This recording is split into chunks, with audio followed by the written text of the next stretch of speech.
Welcome back. So before the break, we were talking about the AI behind EHCP Plus and how it actually works. It sounds almost too good to be true. You take all these documents and it creates a draft EHCP. What's the secret sauce?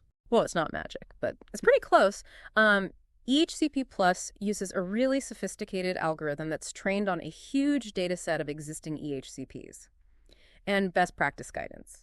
And it can look at all of those uploaded documents, things like, the reports from doctors or therapists and teachers, and identify all of that key information, like diagnoses, assessments, recommendations from professionals, and pull all of that information together into a really coherent and comprehensive plan. So it's not just like copying and pasting from the documents. It's actually like understanding the content and using it to create this personalized plan. Exactly. The AI is actually able to analyze all the nuances of each case, taking into account that child's specific needs and strengths and goals, and then structuring that information in a way that aligns with all the statutory requirements of an EHCP.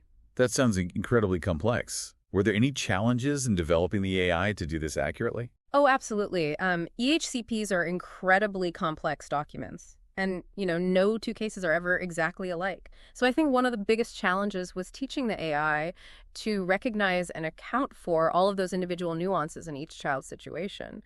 And we had to make sure that the plans that it generated were not only accurate, but, truly personalized and reflective of that child's needs. You mentioned earlier that EHCP Plus was developed with input from caseworkers. Yeah. What role did they play in that development process? Oh, their input was essential. We really wanted to make sure that EHCP Plus was a tool that, caseworkers would find useful and easy to use. So we conducted really extensive pilot programs with local authorities, and we got feedback from caseworkers at every step of the way. Can you give me an example of how their feedback shaped the tool? Yeah, so in the initial version of EHCP Plus, sometimes the system would make assumptions to fill in gaps in the information provided. And the caseworkers told us that sometimes this could lead to inaccuracies and inconsistencies in the drafted plans.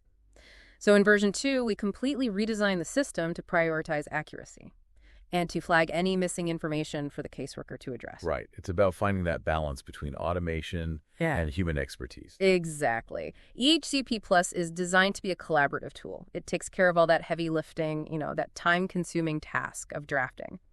But it always leaves that final decision-making to the caseworker, so they can review and refine that AI-generated draft, ensuring that it aligns with, their professional judgment and the specific needs of the child. It's like having an incredibly efficient assistant who can handle all the paperwork and frees you up to focus on the things that really matter. That's a great analogy, and that's what the Time That Matters campaign is all about.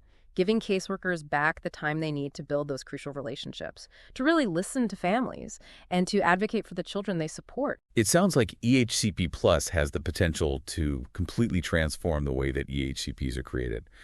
But I imagine there are still challenges in implementing a system like this on a larger scale. What are some of the hurdles that local authorities might face? That's a great question. And you're right, implementation does come with its own set of considerations. But that's something we can unpack a little bit later, along with, the potential benefits for local authorities.